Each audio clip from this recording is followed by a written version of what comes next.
Procuraduría General de la República arremetió contra el primer tribunal con sede en Tamaulipas y a través de un comunicado la dependencia respondió que no comparte el criterio y que los magistrados desconocen la división de poderes y las facultades de persecución, investigación y el ejercicio de la acción penal que corresponde al Ministerio Público de la Federación. Santiago Aguirre, subdirector del Centro de Derechos Humanos, Miguel Agustín Pro Juárez, dijo que el fallo confirma la inviabilidad de la verdad histórica. En un comunicado, el organismo pide que toda la investigación debe ser revisada de manera autónoma e imparcial. Respecto a la resolución del Tribunal de Tamaulipas, el vocero de la presidencia, Eduardo Sánchez, dijo que no añadiría más al comunicado que la PGR, que ya emitió al respecto, y como abogado también está sorprendido. La creación de una comisión de investigación para la verdad y la justicia en el caso de Ayotzinapa es un precedente importante que podría iniciar un cambio sustancial en la forma de investigar graves violaciones a los derechos humanos en México, dijo Amnistía Internacional a través de un comunicado. Buenas noches, bienvenidos nuevamente a Opiniones Encontradas, el programa de debate de Excelsior TV, aquí todos los días a las 7 de la noche. Hoy, en ausencia de mi compañero y amigo José Buendía, los saluda Gerardo Galarza. Ya oyeron ustedes nuestra nota introductoria, un tema verdaderamente polémico, un tema, pese a que ha pasado ya 4 años de los hechos ocurridos la noche del 26 de septiembre del 2014 en Ayotzinapa, Guerrero. Más bien en Iguala, Guerrero, se le conoce como el caso de Ayotzinapa por el origen de los estudiantes muertos ahí. Y no hay conclusiones, o hay conclusiones muy diversas, pero no hay, pese a que hay alrededor de 130 o un poquito más de 130 consignados por estos hechos, están siendo sujetos a juicio, tampoco hay ningún dictamen, tampoco no hay ninguna sentencia contra ninguno de ellos. Ya lo oyeron, es un tema muy polémico.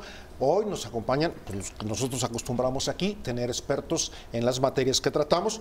Nos acompaña por un lado Humberto Guerrero, que es el coordinador del programa de Derechos Humanos y Lucha contra la Impunidad de Fundar, Centro de Análisis e Investigación. Y a mi izquierda está Alberto Solís, que es el director de Serapaz, otra organización independiente, también la mencionada antes, es una organización independiente, que se le conoce como Serapaz, pero su nombre real es Servicios de Asesoría para la Paz, una asociación civil. Los dos vamos a estar con su servidor en este programa opinando, opinando sobre el asunto que nos trae esta noche, que es esta sentencia, sí, como lo decía en nuestra introducción, inédita, que ha provocado ya muchas reacciones de un lado como de otro por lo que implica para la aplicación de la justicia en México. Es la primera vez, sí, que a través de un amparo, un tribunal colegiado, hay que reconocer y decir también que podría llegarse a otra instancia todavía, por lo menos que sería la Suprema Corte de Justicia de la Nación, en caso de que alguien se inconformara con esta decisión de este tribunal colegiado, pero que es inédito y que por primera vez se crea una comisión de la justicia, de la verdad, ha habido en otra situación, la del 68, pero que tuvieron más origen político que en el gobierno de Vicente Fox, que realmente una resolución legal. Pues empezamos con ellos. Alberto, ¿cuál es tu opinión respecto de esta resolución de este tribunal? Pues es en definitiva una sentencia histórica que lo más importante es el efecto que tiene al recuperar todas esas voces internacionales de las víctimas y de las organizaciones que acompañan el caso, en el sentido de plantear y poner claramente lo que se había estado repitiendo. Primero, que no hay elementos que comprueben eso que la PGR hizo de investigación, eso que en algún momento se llamó la verdad histórica, toda esta situación de la supuesta quema de los cuerpos en el basurero de Cocula, el que encuentran los restos en el río Santiago y demás, todo esto se empieza a desmoronar. ¿Cuál se empieza a desmoronar? Estoy diciendo, ya se acaba de caer con esta sentencia de algo que ya veníamos anunciando desde hace muchísimo tiempo, ¿no? Entonces, pero no solamente esto, porque era muy importante que lo dijera el Poder Judicial, porque siempre había habido este planteamiento del Estado mexicano, de decir, bueno, lo que diga el Poder Judicial, nos vamos a esperar este tipo de planteamientos, ya llega una sentencia del Poder Judicial y es determinante. O sea, dice definitivamente esto queda desestimado, tiene que reponerse la investigación y se vuelve clave para el proceso, es una nueva esperanza para las víctimas para encontrar la verdad real, ¿no?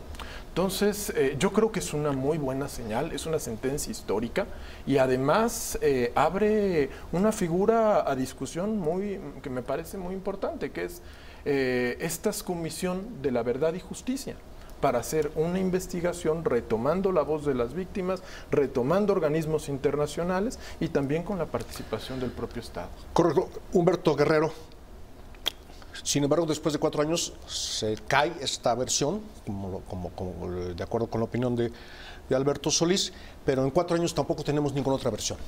Por lo menos evidencias firmes de que haya ocurrido otra cosa. ¿Qué va a pasar? ¿Vamos a esperar 4 años más para llegar a otra conclusión?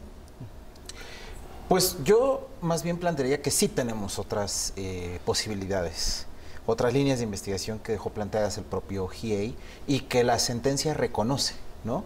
Que lo que sucedió es que la PGR, el Estado mexicano, se abocó únicamente a tratar de corroborar una sola línea de investigación, dejando de lado otras líneas como, por ejemplo, la del trasiego de droga México-Estados Unidos hacia Chicago, que en su momento se manifestó en la famosa teoría del quinto autobús, que ahora la nueva información que hay a partir de, por ejemplo, las escuchas telefónicas, que ya se hicieron públicas, ¿no? En los medios, ¿no?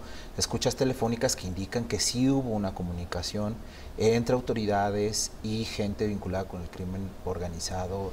Que es buena parte Chicago, de la acusación, ¿no?, que se hace a muchos de los que están ahora presos, sobre todo las policías de Iguala, policías municipales que respondieron a esas órdenes de estos miembros. Vamos a hablarlo, como dicen los abogados, en este supuesto de que participó el crimen organizado, ¿o no es así? Así es. Yo creo que otra cosa que hace esta sentencia es hacer un equilibrio muy bueno entre, por un lado, garantizarle sus derechos a estas personas que pues, podrán estar señalados como posibles responsables de delincuencia organizada, ¿no? Pero por el otro, garantizar los derechos de las víctimas y que los hechos no se queden en la impunidad. De hecho, de ahí surge esta idea de crear una comisión de investigación para la verdad y justicia en el caso Iguala. Es decir, los magistrados de pronto se vieron confrontados a un contexto donde, pues por un lado, está muy claro, hay indicios muy fuertes de la tortura y donde una posibilidad, en caso de que se corrobore a través de investigaciones independientes, peritajes independientes, es que pudiera tener consecuencias en los procesos de estas personas, pero entonces, ¿qué pasa con las víctimas, no? Y entonces, de ahí es donde el tribunal hace la creación novedosa de esta figura, ¿no?, de una comisión, que es novedosa para nuestro sistema, pero hay que decir que los instrumentos internacionales para investigación de graves violaciones a derechos humanos ya contemplan la creación de este tipo de mecanismos, ¿no? De comisiones de investigación o de indagación independientes. No es una comisión que no tiene reglamentación en México, reglamentación legal. ¿Cómo instrumentarla en 10 días cuando no hay bases jurídicas en México para instrumentar una comisión así? Pues la sentencia ya plantea varias líneas de alguna manera. Además hay un montón de recursos, porque efectivamente es un caso que tiene 4 años, no estamos partiendo de nada.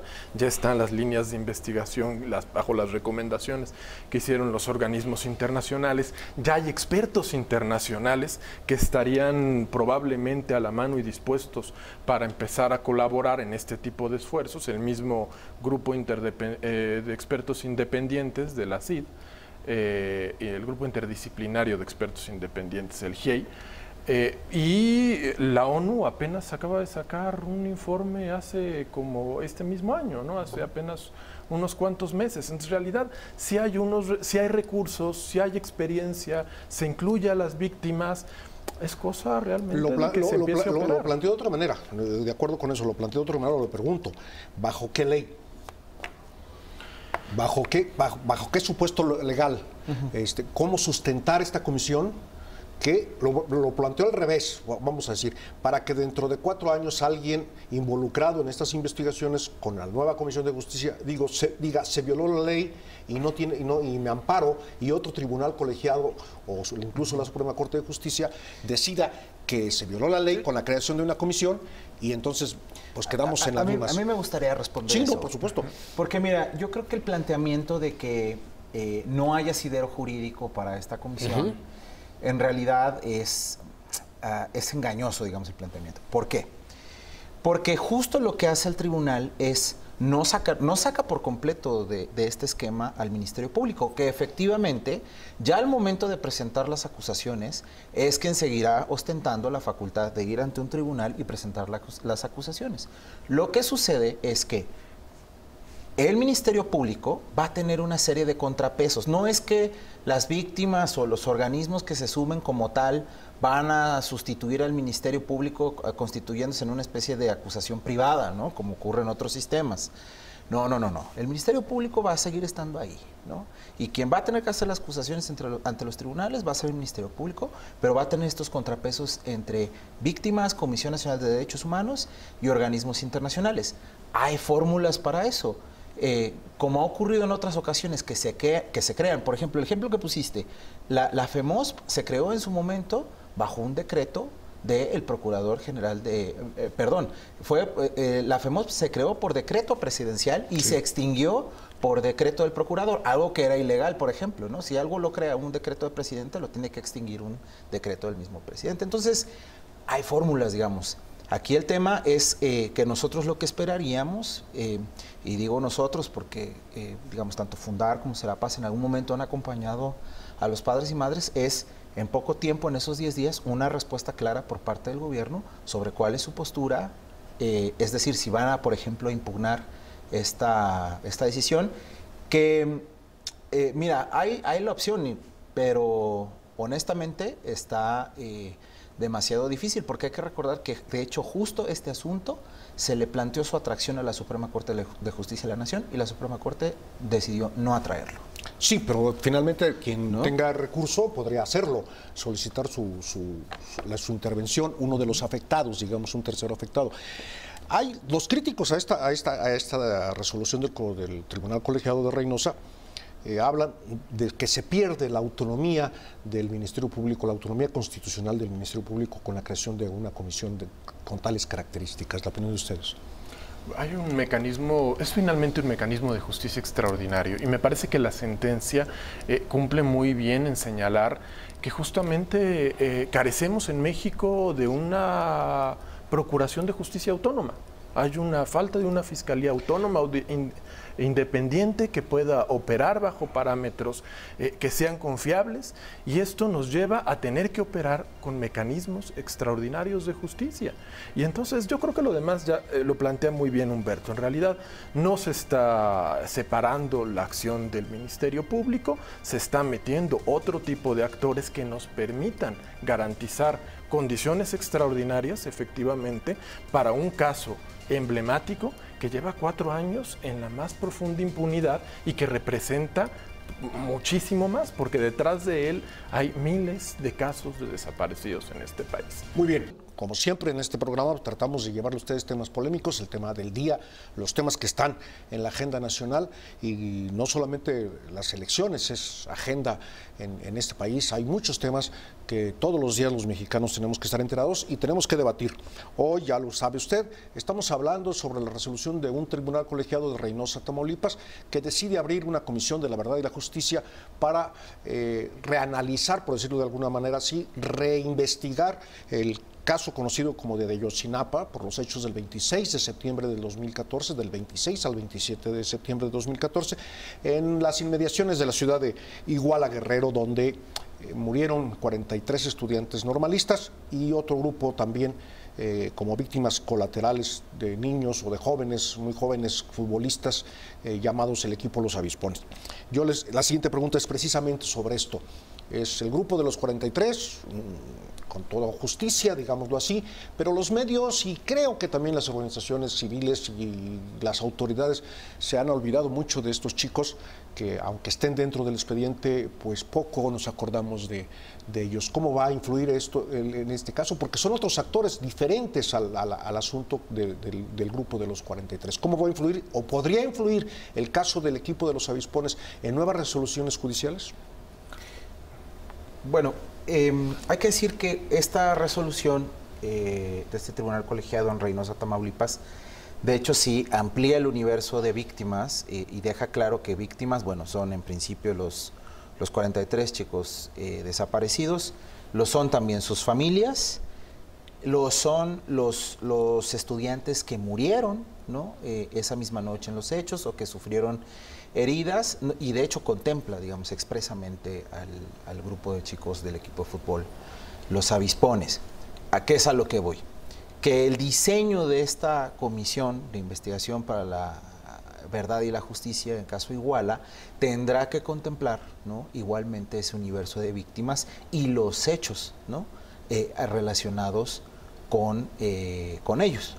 Es decir, esta comisión no se abocará únicamente, ¿no?, o no debe abocarse únicamente al tema de la desaparición de los estudiantes, que efectivamente sí de pronto ha sido lo más mencionado en los medios, sino que incluirá también a esas otras víctimas. Y justo lo que hace esta decisión, y que es también muy importante, es que pone en el centro a las víctimas. Toda la controversia jurídica alrededor de esta sentencia, o esta sentencia se origina a que originalmente PGR consideraba que las víctimas no debían ser notificadas de las resoluciones que surgieran en el proceso. Entonces hubo un primer tribunal unitario que, resolviendo un amparo, dice repóngase el procedimiento porque hay que notificar a las víctimas. PGR se inconforma, dice no, pues ¿para qué le notificamos a las víctimas? Si yo represento a las víctimas, yo represento los intereses de las víctimas. Presentan el recurso de revisión y ahora tenemos esta sentencia, ¿no?, que justo dice: las víctimas están en el centro. Muy bien, otro asunto que tiene que ver con esto jurídico, ahora estamos hablando de temas jurídicos, pero la conformación de la comisión en 10 días. Entiendo que será la PGR, por lo que he leído, ustedes son más expertos que yo, o son los expertos, yo no, en estos asuntos. ¿Cómo se va a conformar la comisión? ¿Será la PGR, será el Ministerio Público, la Fiscalía, quien va a conformar esa comisión? ¿El tribunal escogerá a los miembros de esa comisión o la PGR los escogerá? ¿Cómo hacerlo? ¿O qué va a ocurrir? Pues quien tiene que acatar un poco si es la PGR, aquí Humberto me corregirá, pero yo entiendo en realidad sí se tiene que acatar desde la PGR, contemplando a las propias víctimas, porque también está muy explícito que van a participar los padres de los chicos desaparecidos, que van a participar las diferentes víctimas, va a participar la Comisión Nacional de Derechos Humanos, y bueno, en este aporte que se pueda acercar de expertos independientes, internacionales y demás, tendrá que ser discutido en ese marco de esa conformación. Eso es lo esperable de alguna manera en este órgano, ¿no? Sí, quien le toque impulsarlo, pues lo esperamos, tendría que ser a la propia Procuraduría.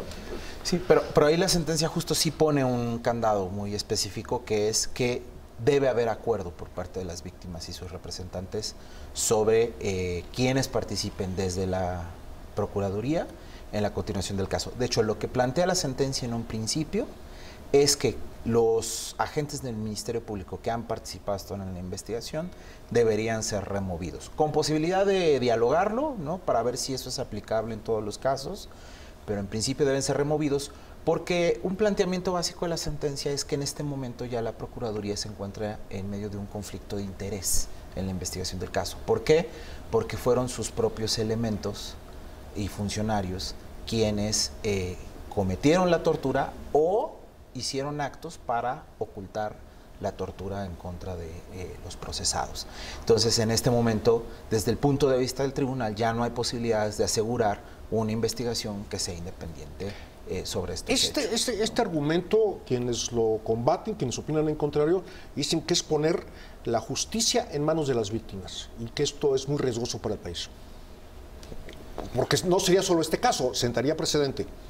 Es que yo diría, el país necesita este tipo de precedentes para avanzar hacia otro tipo de mecanismos que nos permitan salir de un contexto de impunidad tan profunda como el que vivimos. O sea, tenemos 35,000 desaparecidos reconocidos nada más en el registro. Tenemos un porcentaje de impunidad de más del 90%. O sea, en realidad, sí, Sí, hay que reconocer el papel que han tenido las víctimas, no nada más en esto, sino en un montón de avances que ha habido en términos legales. Fueron quienes crearon la ley de víctimas, quienes la impulsaron en el movimiento por la paz, fueron quienes recientemente lograron ahora la ley general contra la desaparición. O sea, en realidad, pues sí, en realidad yo lo que me preguntaría es cuánto tiempo no han estado en la práctica las investigaciones en manos de las propias víctimas. Nosotros que hemos acompañado muchos colectivos hemos visto cómo ellas son realmente quienes van haciendo la investigación. Esta parte me parece que es un momento de reconocer el Estado, de decir es el nivel de rebasamiento el que tiene en esta materia y empezar a colaborar de una manera más fuerte con ellas, sin quitarse la responsabilidad, insistimos, ahí está el Ministerio Público, pero sí, la coadyuvancia, la participación de las víctimas en sus casos es vital para que podamos salir de estas condiciones actuales. Bien, sabe usted, estamos hablando de la creación de la Comisión de la Verdad y Justicia para el caso Ayotzinapa, decretada, por decirlo así, resuelta por un tribunal colegiado de la ciudad de Reynosa, y que en los próximos 10 días deberá concretarse esta comisión, su integración, para reinvestigar el caso Ayotzinapa. De los hechos ocurridos, el caso conocido como caso Ayotzinapa, ocurridos el 26 de septiembre de hace 4 años ya, prácticamente 4 años, en septiembre próximo se cumplirán los 4 años, y que sigue allí en un limbo, pese al número de detenciones que ha habido. Más de 130 personas están involucradas y están en proceso por estos hechos, aunque no ha habido ninguna sentencia contra ninguno de ellos. Mucho de ello se debe también a recursos de los propios defensores, y lo decía, pero al final de cuentas no ha habido, y es un caso que, digámoslo abiertamente, como muchos en otros en este país, sigue en la impunidad.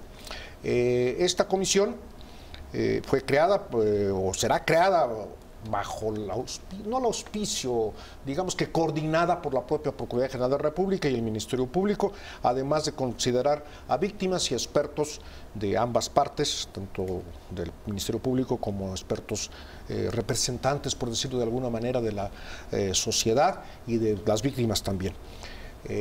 Platicamos de ello y está con nosotros, lo repito, Alberto Solís, director de Servicios y Asesoría para la Paz, ASEC, conocido popularmente como Serapaz, y Humberto Guerrero, quien es el coordinador del Programa de Derechos Humanos y Lucha contra la Impunidad de Fundar, una agrupación, un centro de análisis e investigación, ambas agrupaciones civiles independientes. Pues regresamos al tema y decimos, por otro lado, de las críticas que se han hecho, a eso estamos enfrentando las opiniones de ustedes con otras, como el nombre del programa lo indica.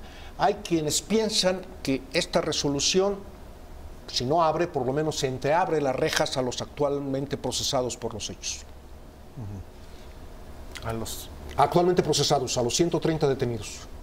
Bueno, entreabre, no veo yo por qué. Lo que sí hace es reconocer que ha habido en la investigación y sobre todo en la construcción de esa investigación que se dio a llamar la verdad histórica, hechos que salieron en realidad de testimonios de gente detenida por tortura, que declaró bajo tortura. Y eso es un problema, claro, pues porque esto, y ahí es donde pone el énfasis más fuerte el informe de la Oficina del Alto Comisionado de Naciones Unidas, centrando en que una verdad finalmente señalada o una declaración sacada bajo tortura es una doble es daño tanto para la persona torturada como también para las víctimas, porque no van a saber la verdad. Y esto también es muy claro, ¿no?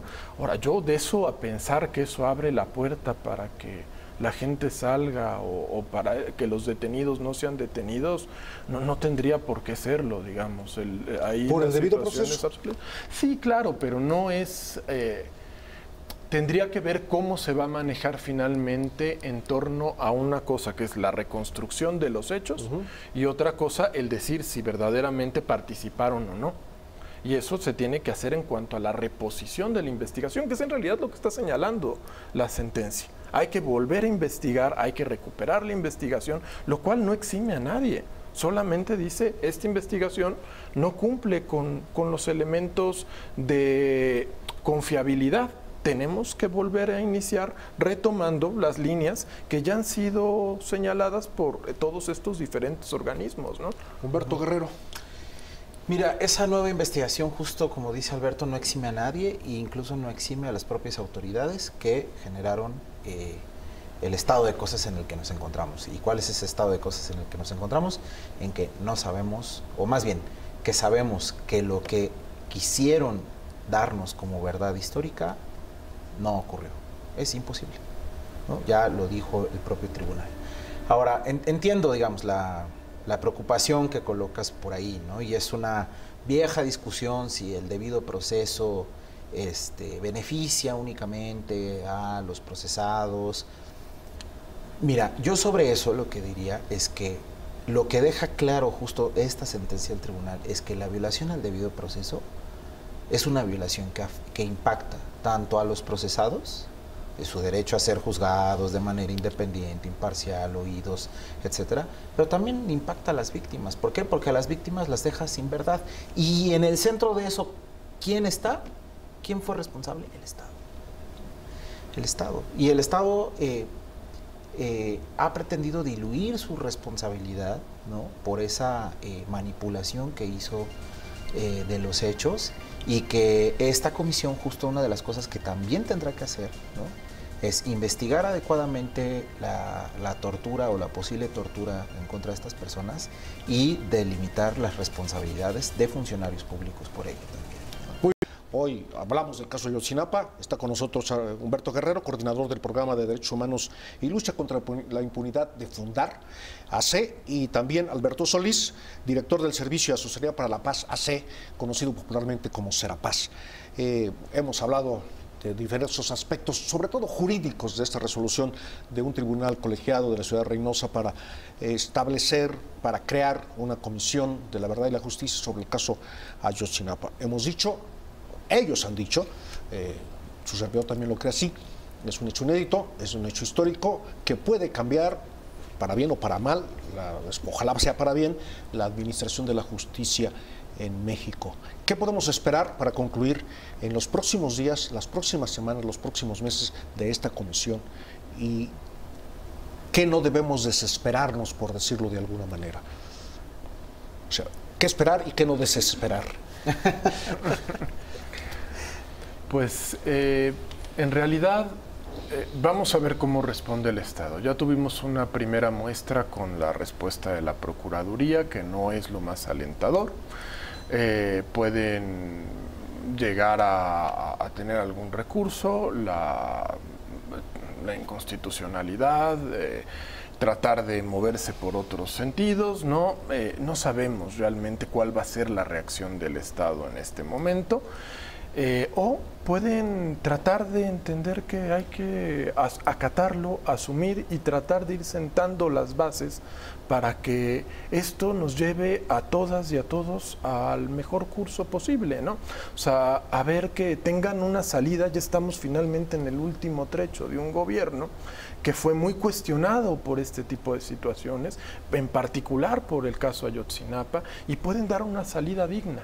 Una salida que dé un impulso a un proceso de justicia para encontrar la verdad real para las víctimas y cambiar el sentido de esta historia. Bueno, como dice Alberto, lo primero que hay que esperar es cuál es la respuesta del Estado mexicano. Y ahí, para mí, básicamente hay dos opciones.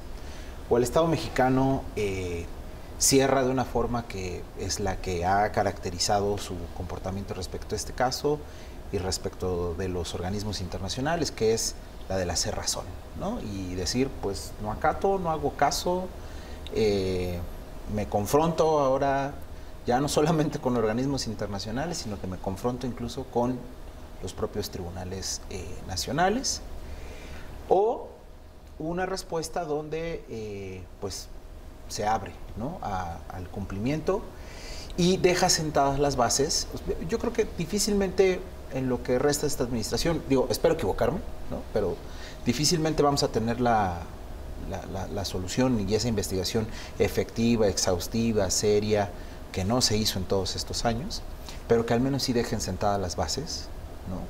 Para que esto pueda ya con una administración distinta, sea quien sea, llegar a lo que finalmente los padres y madres quieren, que es saber dónde están sus hijos. Una pregunta, por supuesto, polémica para los dos. ¿Cómo confiar en un Estado en el que muchos de las víctimas no confían y mostraron su desconfianza durante los últimos 4 años?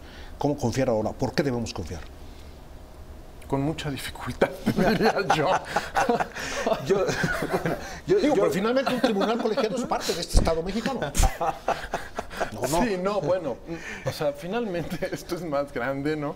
Tenemos que estar pensando en el proceso histórico y en seguir señalando que el Estado tiene la responsabilidad y los actores políticos siempre tienen la posibilidad de dar un giro, de cambiar, de decir, de reconocer, nos equivocamos.